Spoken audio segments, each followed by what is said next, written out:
Buen día, gente, espero que estén comenzando un excelente viernes. Hoy es feriado, pero bueno.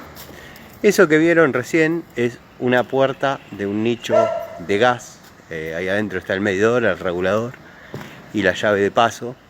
Esa puerta obviamente es antirreglamentaria, debe pesar cerca de 30 kilos tranquilamente, por el recubrimiento de piedras, el concreto, los fierros.